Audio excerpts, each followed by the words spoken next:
আমরা এসেছি বুলগেরিয়ার অন্যতম একটি উঁচু পাহাড়ে। এই পাহাড়টিতে স্কি রিসোর্ট আছে এবং স্কি করার সুবিধা এখানে আছে। সোফিয়ার খুব কাছে পার্শ্ববর্তী মাউন্টেনে খুবই অনেক উঁচু, 2000 মিটার উঁচু এই মাউন্টেন। ওকে প্রো।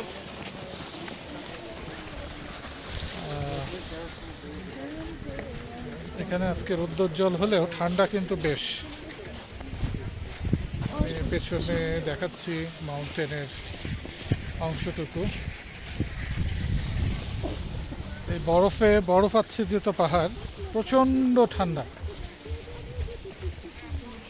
পেছনে বরফের সেই পাহাড়, মাউন্টেনের চূড়া। সবাই এখান থেকে ক্যাবেল কারে যাচ্ছে নাকি হেঁটে হেঁটে যাচ্ছে? না, এটা প্যাডেল করে যাচ্ছে। সাইড করে করো সবাই, কিন্তু এখান থেকে মেমোজি তো বন্ধ কোথায়? আচ্ছা, এখানে কফি হাউস বা কফি আছে কোথায়? দেখো তো, কফি বা কিছু পানি। এটা খোলা আছে যে এটা